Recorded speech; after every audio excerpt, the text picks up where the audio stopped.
All right. So Italy makes it past Austria, France, Russia. France go through Croatia, Mhm. Sweden. Croatia for me.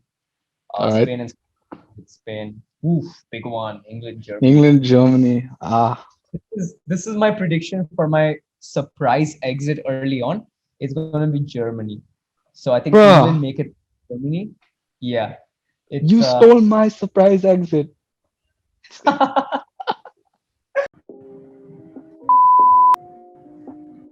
All right. Hey guys, welcome back to yet another episode of the FootyPod. The seasons are finished, the clubs, all the trophies have been decided, but now football isn't resting yet. We have yet another tournament in store for you, an exciting one in the form of the Euros, the 2020 Euros, being held in 2021. So, with me here, I have Chidip to join me. Chidip, you want to say hi? Hey Zar, it's still an interesting call that Euro 2021 is Euro 2021 is still called Euro 2020. Like they're so lazy they don't want to even change the logo or the name. It's just strange for me. So I don't know how we're gonna refer to it, but for me, I'm probably gonna say Euro 2021.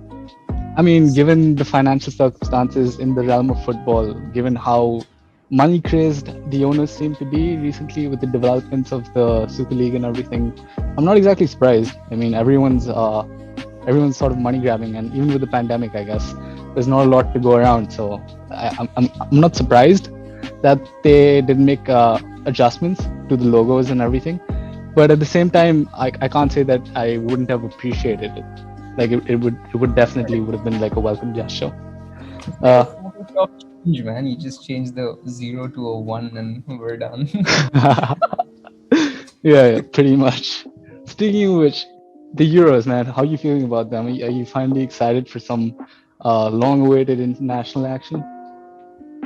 Oh, for sure, man. This season, the club season, I was so vocal about the fact that the club season so far, like this year, was extremely stressful for me because there was just so much going on, and the races were so tight, and it went all till the end. So it's nice to sort of come back to international football where I don't really have that same sort of strong allegiance to a team. I still support a team, but I don't have that sort of fierce loyalty towards like Investment. yeah investment. So I'm excited because it's going to be a lot more relaxing and a lot more fun and entertainment, and I'm sure we're in for a treat. Yeah, I mean, you can just sit back, enjoy, not just enjoy some good football, whether it's France winning or Portugal. It doesn't matter to you as much as it would if Real Madrid say were down 3-0 in a Champions League semi-final. But anyway, coming to the Euros, before we start, I just want to give you guys a general overview of everything we're going to do today. So there's a lot of talent. That's not a surprise. I mean, people from all over the world, or rather not all over the world, but people in Europe. Like Europe is filled with football and talent, right?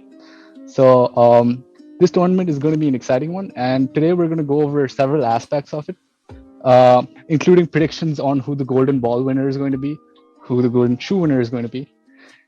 Then we will dive into who we think are going to be the breakout stars of the tournament, the the little unknown faces who might play a big role in in establishing dominance in the tournament or football wise. And we'll conclude with a segment on surprise exits, as in a giant you might expect to win, but who might suddenly drop out. And then finally we'll conclude with the overall winners. So Tridib, how are you feeling about this, man? Oh, it's great. So we've basically broken down this podcast into our predictions for what the groups are going to look like, what the knockout phases are going to look like, who we think are going to win, who we think are going to win the individual awards like the Golden Ball, the Golden Shoe, the breakout. So we also have some predictions for some breakout stars, surprise exits. We have our bold predictions. So we have a lot to dive into.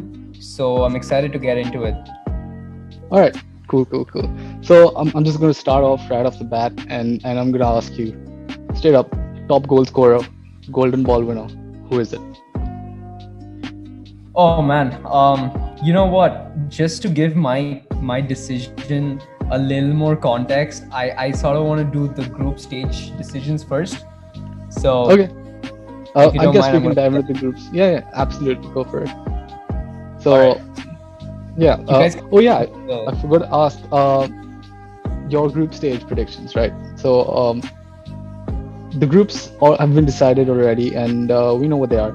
And there's like every single year, there's a so-called group of death.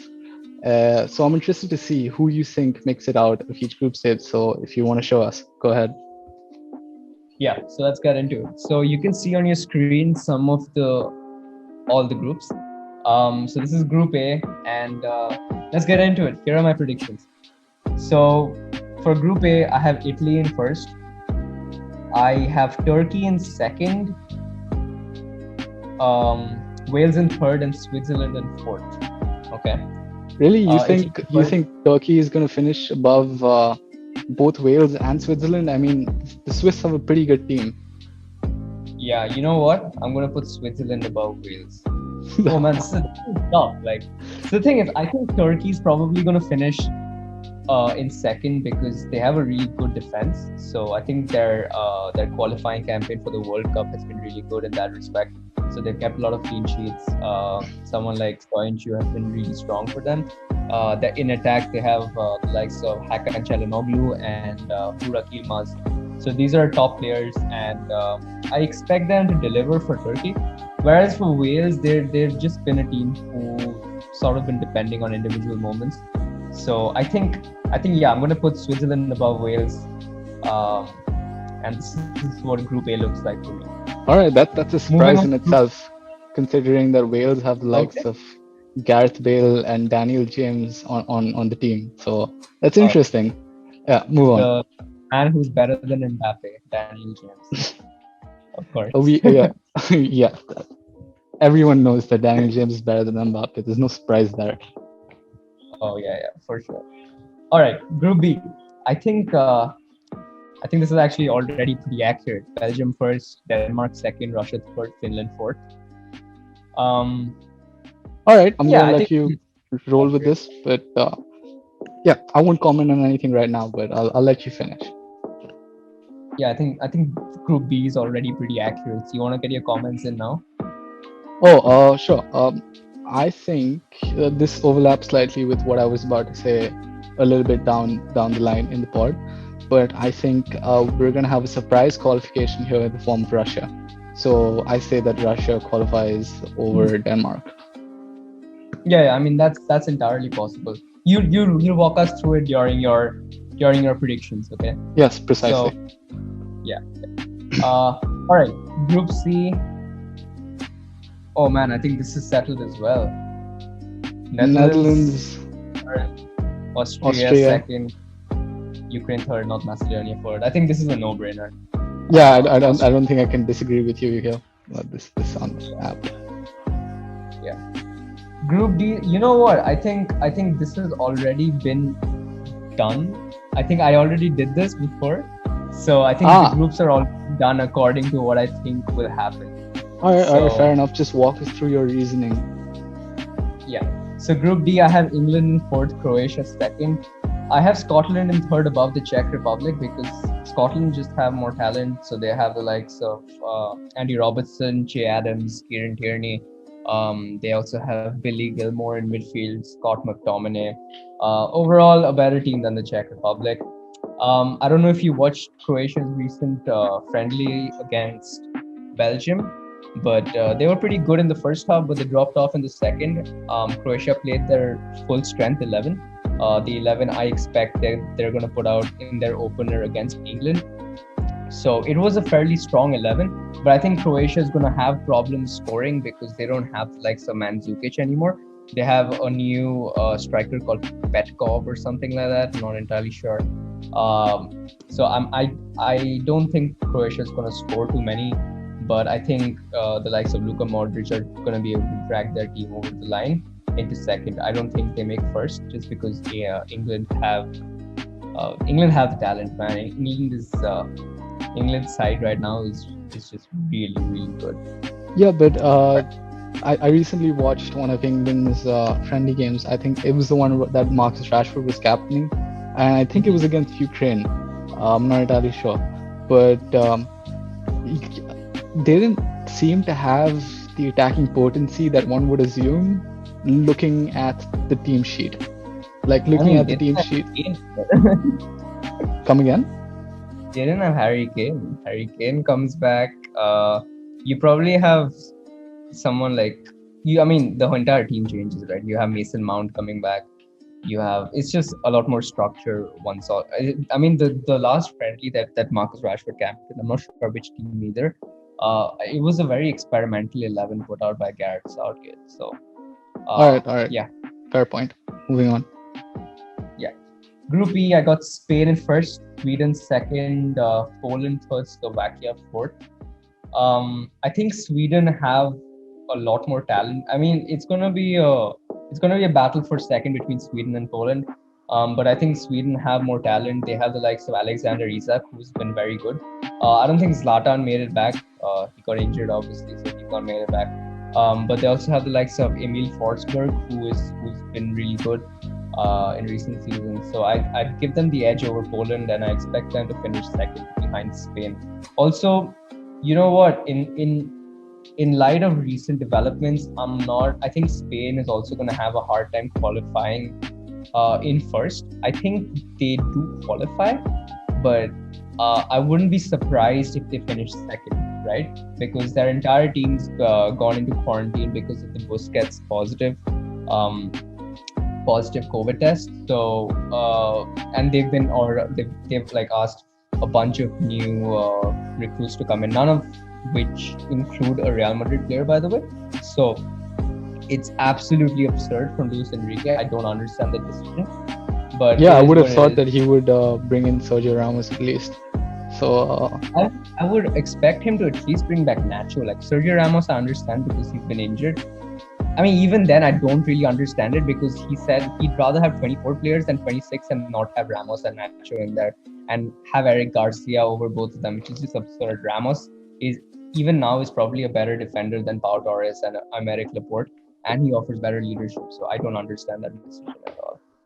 yeah, and yeah. Speaking of which, I don't want to bring this up, but like we were just talking about how much we're looking forward to this international football thing, and I just don't want this Spain COVID thing to ruin it all. Like imagine if like more than one person tests positive, right? Like we don't know.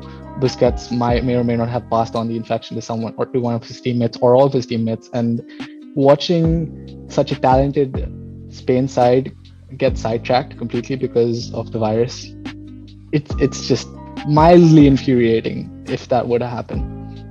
Yeah, for sure. That would be really annoying, man. Yeah, I mean, imagine if they actually spread it to other teams. In that case, Oh, I'd and the whole probably tournament gets cancelled? No, man, don't say that. Come on, don't jinx brought it. it up. All right. Let's move on to Group F. I Ah, the have group of France death. in first. Yeah, so I have France in first, Germany in second, Portugal in third, and this is where my bold prediction comes in, right? I have Portugal finishing outside the top two, but I have Portugal making it to the semis. Okay, and we're gonna see how that pans out. Okay, so Group F, France first. I think that's a no. I'm not gonna say no brainer because Germany have been good so far. Um, yeah, but I'm gonna put Germany in second, Portugal third, Hungary fourth, Okay, speaking of and bold predictions and group F, I have one too. So later on in the oh, pod, just in your turn, on your turn when you're doing yeah, the yeah, predictions. yeah. Just remind me later on whenever I'm doing Yeah, it to spill. definitely. Yeah. All right. So basically, out of the 16 who finished third, four of them qualify. Four with the most points will qualify to the knockout stages, right? So Uh huh. in this case, I have Portugal qualifying, I have Poland qualifying, Russia qualifying, and oh my god, this is actually tough. I think I'm gonna give it to Scotland. Wait, let me just check out their. Yeah, I think Scotland should beat the Czech Republic. Ukraine. Oh wait, Ukraine actually have North Macedonia, so that's gonna be an easy win for them. You never know, man. You never know with these international tournaments. The most random of players turn up and turn the game on its head. So you never know.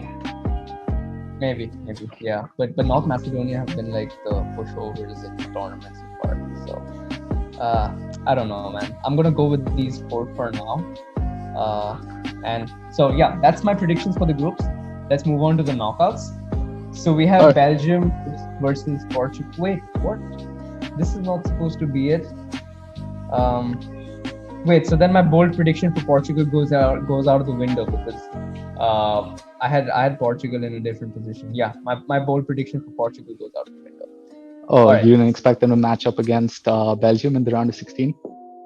No, I was expecting a match. So the way I saw it, and I did this before, right? So the way I saw it, Portugal was actually qualifying and playing against. I think it was. I think it was the Nether. No, it wasn't the Netherlands. I'm not sure, man. But it was. They would have made it to the semis with that bracket. But anyway, let's see how it turns out from here, and we can Uh, make my bold prediction as I go. Right. So Belgium, Portugal. This is a tough one. Who do you think makes it? um, I would speak on this matter, but it's so sensitive that one of my biggest predictions revolves around one of these teams. So I don't want to spill too much. All right. Fair enough. So yeah, you tell us. Bel- Who do you think wins?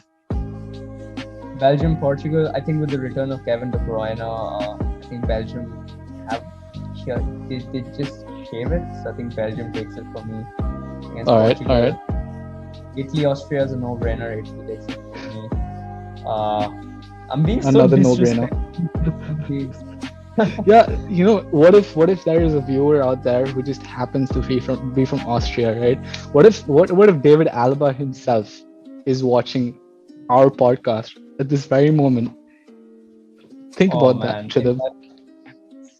it might just ruin his Real Madrid performances. That's a big cost.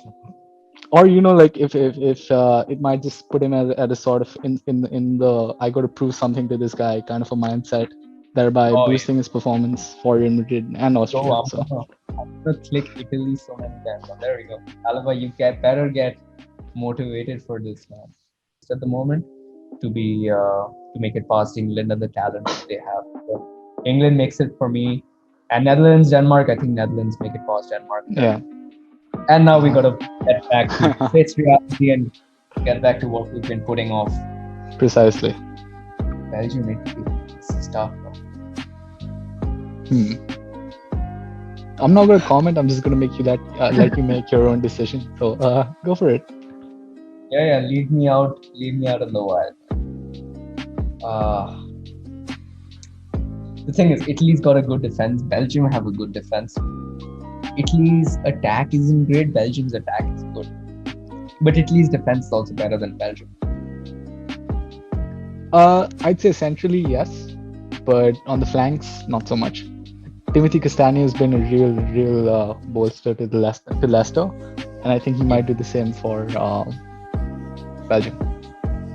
Yeah, but I mean, Belgium centre backs are pretty old, so they have Vertonghen and Alderweireld who are True, very true. old. They might be like massive liabilities. Yeah, that's a fair But point. then again, we have old people on Italy's side as well.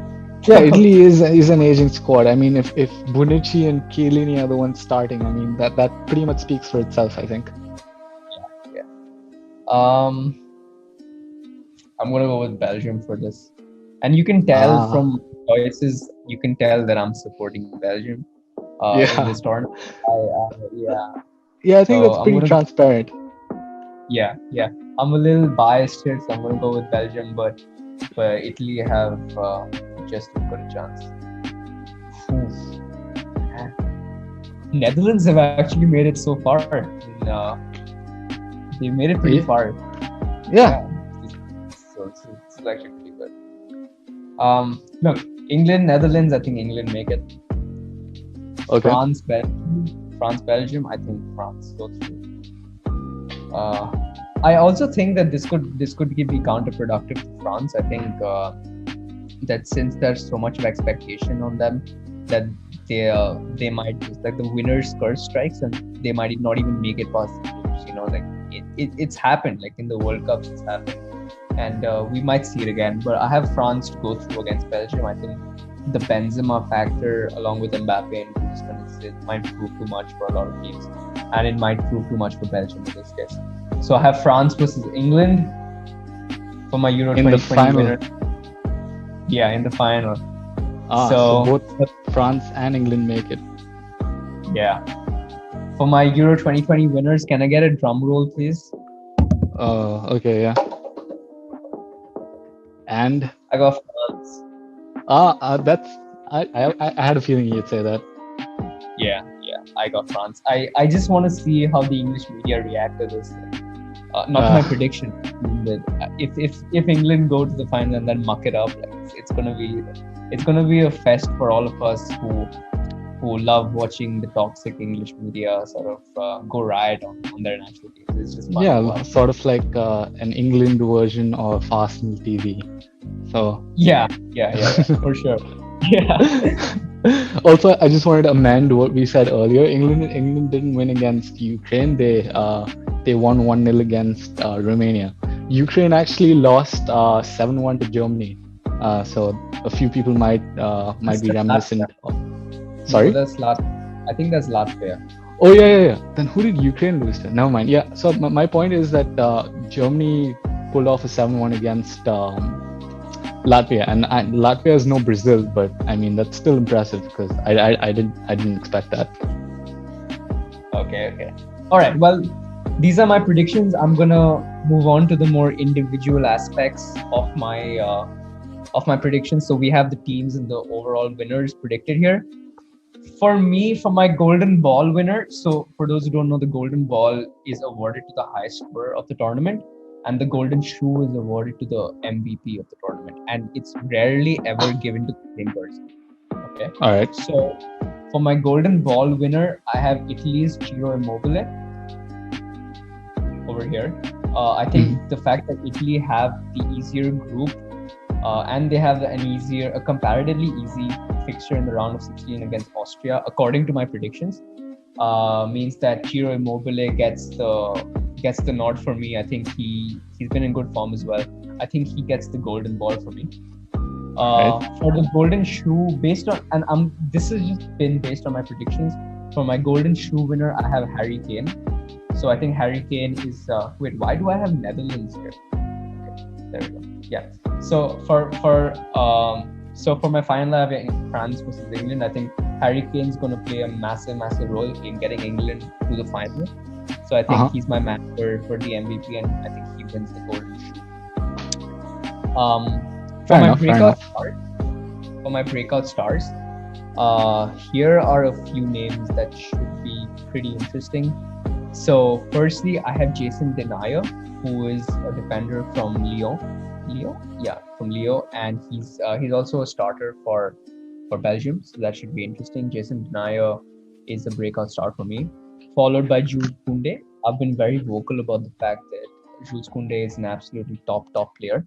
So Jude Koundé for me. Alexander Isak, he's the Swedish striker. He's gonna start for Sweden, and he's been absolutely electric for Real Sociedad this season.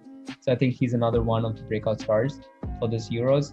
And lastly, I have Nicolo Barella from Italy. I think he's such a quality player, and he's going to start in Italy's midfield. And he's just silky player to watch, man. Like he's so good. So he takes up the last spot for me. Surprise early exit, I have Germany in there already, and overall winner, I got France. So all right, that's fine. That's my predictions. And Zord, give us your thoughts on what I've been through, on what I've gone through this entire process, and give your thoughts, and then we can move on to what you think your predictions are. Well, obviously there are a few minute details that I don't agree with, and I'm still mad at you for stealing my bold prediction of Germany knocking out of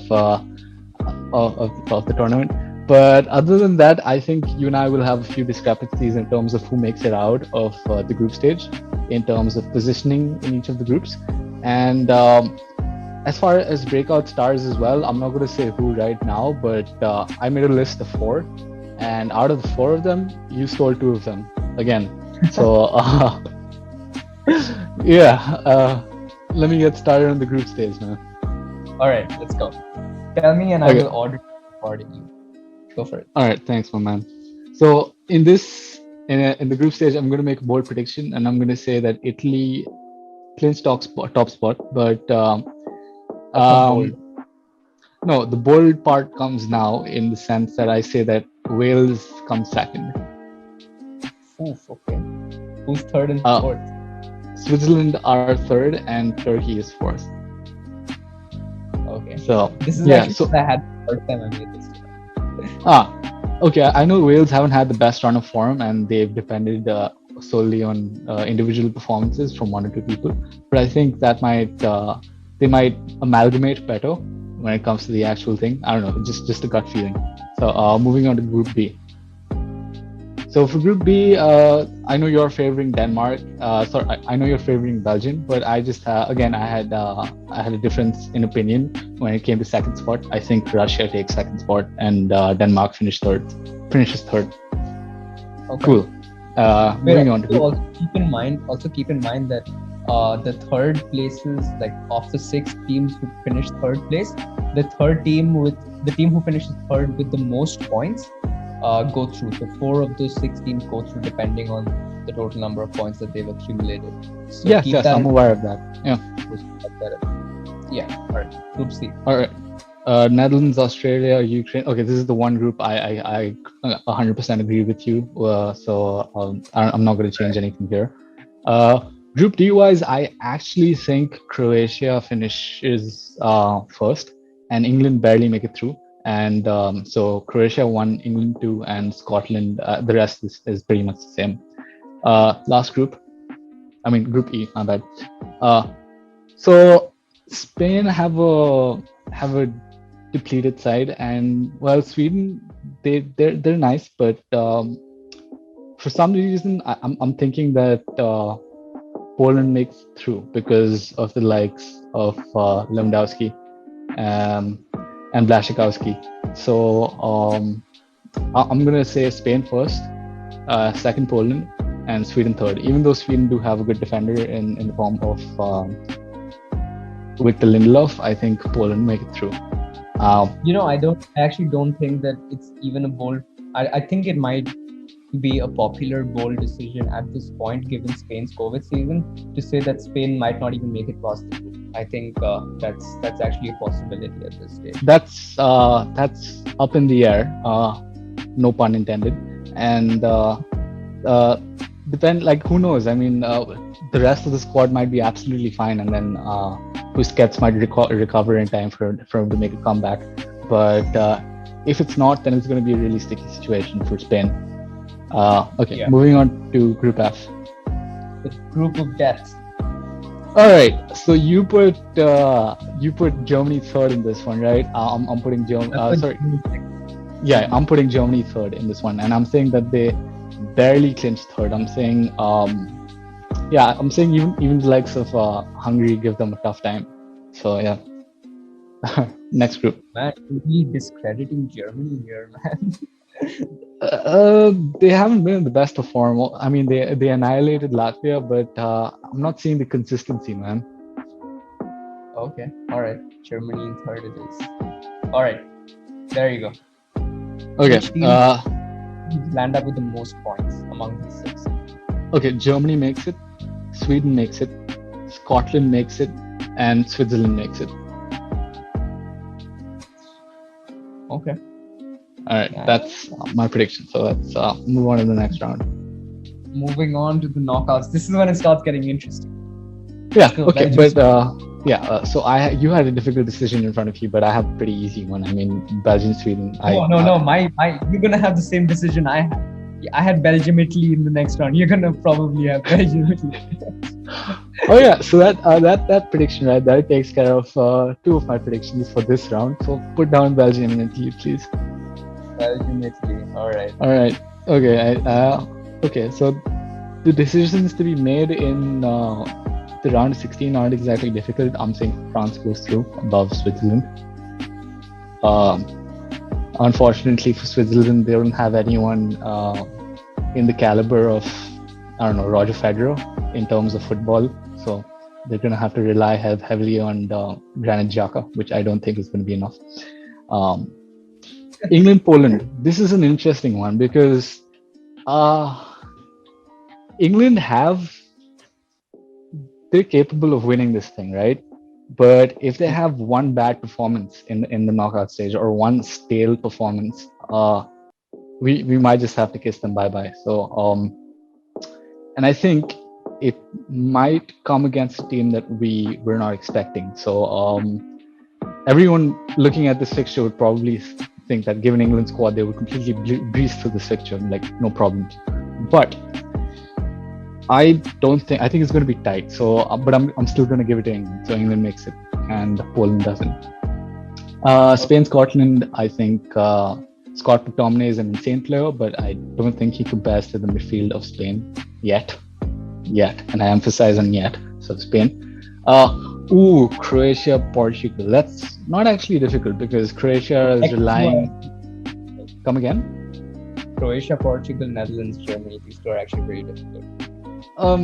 Yeah, but I'm leaning slightly more towards Portugal and because I think that Croatia they're relying on an increasingly aging side, and I think that side might just have run its last legs, and I don't think they have it in them to make it past a side as robust as Portugal, especially when you have the likes of Ruben Diaz in defense. So yeah. Netherlands, Germany. This is my surprise exit, I guess. Germany get knocked out in this round, and Netherlands move through. Very original, man. Very original. Says the one who stole my idea. As for the last fixture, I'm going to give it to Wales. Wales move through. Really? Wales against Russia? You're going to give it to Wales? Yeah. Right. Let's move on. This is when it starts getting difficult. Oof. Okay. So Belgium, Italy. Belgium, I believe they have a more well-rounded side, and they're more attacking. Italy has a good midfield. Obviously, Marco Verratti is a very prominent figure in that. But I think Yuri Tielemans and Kevin De Bruyne overpower one Marco Verratti. So I'm going to give it. Verratti and Nicola Barella and Jorginho is not much, but Nicola Barella and Marco Verratti. Be careful what you say, man, or you're going to have like Chelsea fans hollering at you. All right, so you have Belgium then? Here? Yes, I do have Belgium. And France v England, I'm going to give it to France. Okay, this is a surprise prediction. So I'm saying that even if Spain come full force with 100% like 100% fit side, I'm still saying Portugal make it through. Portugal, all right. And Netherlands, Wales. Okay, I can't support Wales anymore. I mean, Daniel James, if you're listening to this, I love you and I'm a huge fan. But I think Netherlands move through. Netherlands move through. All right, Dan James is going to be so sad about that, man. He'll understand. Belgium, France. Huh. Netherlands actually made it to the semis in both our predictions, which is good to see. Pretty impressive. So actually Belgium, three of the four sides are actually similar. Right, yeah, I agree. Which one's the outlier? Portugal. I had England. Oh, right, yeah. Oh yeah, that's my that ties into my bold prediction as well as my prediction for overall winner. Those two are the same answer. So this one's difficult though. Like Belgium, France is going to be very difficult to predict, but I think I'm going to give the edge to France in this one. Yeah. And I can't believe it's come down to this, but we're gonna have, like, my prediction is we're gonna have the same final we had 5 years ago. So Portugal makes it through. Do you think Cristiano Ronaldo is able to coach his way to European glory again? Well, if he has it his way, he won't be coaching. So And if he's on the pitch and against Mbappe, I mean, um, okay, so it's happened once before, and the Portugal side without Cristiano Ronaldo somehow managed to uh, overcome like France. Like that's And there are a insane. lot. And I believe it was like a last minute goal from Eder, Yeah, completely unexpected. And I think he was like he hadn't even gotten any minutes in his league, his home league, and like he got that goal for Portugal, which led them yeah. to win the Euros. So I think this is my bold prediction. People looking at this would give it to France, but the overall winner, I'm going to say Portugal. Oof. Euro All right. 2020 winner Portugal. Yes. 2 years running. Portugal retaining their title. Anyway, Precise. Yeah. Unlike Manchester City will next season. Mark my words. that's another Okay. bold. Yeah. Tell me about your individual awards. Let's start with your golden ball and your golden shoe winners. Okay, so Golden Ball, I was very interested to hear that you put Harry Kane down as your Golden Shoe winner because he's actually my Golden Ball winner. Like, I'm going to say that. Oh, okay. I put Harry Kane as the golden shoe winner. So most Yeah, valuable. I was very, that's what I said. I was very interested to hear that you put him down as a Golden Shoe winner. I'm going to say Golden Ball winner is going to be Harry Kane. And as far as Golden Shoe winner, this might be the recency bias talking, but I'm gonna say N'Golo Kante or Bruno Fernandes. So either of the two might make the golden shoe winner. But if I had to give one of them odds over the other, I'd say N'Golo Kante. Yeah. So Breakout Stars. So you stole two of mine, so I'm gonna mention them absolute last. So my first one is Jude Bellingham. He's not that no. I'm pretty sure everyone knows who Jude Bellingham is, but for those of you who don't know, he's a promising Dortmund star, and he's been selected for the squad. So I believe that he might be one of the breakout stars. Second one is not so unpopular. He's Ferran Torres for Spain. I think he's undervalued, and I think he has a lot more to offer than we currently see from him.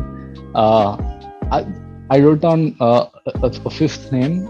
But I'm pretty sure you're gonna laugh at me when I say this. I wrote down Daniel James because I am a hardcore Daniel James fan. And as for the last two names, I have Jules Koundé and Nicola Barella, same as you. So those are my up and coming stars for this season's Euros. And now segueing into the surprise exits. Germany and England, I think England is quite a few people's favorite, and I think Germany and England both are gonna wash out. And yeah, that pretty much concludes my segment, I think, because you guys know my overall prediction is going to be Portugal, and that's also my bold prediction. So yeah, go Portugal, go Fernandez, go Ruben Diaz. So guys, that's been our predictions. And before we wrap up, I just want to ask each other, we've been treated to some insane fixtures over the past few years internationally, right? Like I remember the 2014 World Cup, we had the 7-1 thrashing of Brazil by Germany.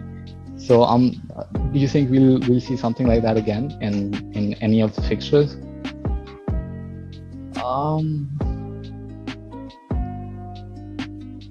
Let's see. I'm just gonna go over your fixtures to see if there's any possibility. Honestly, not really, man.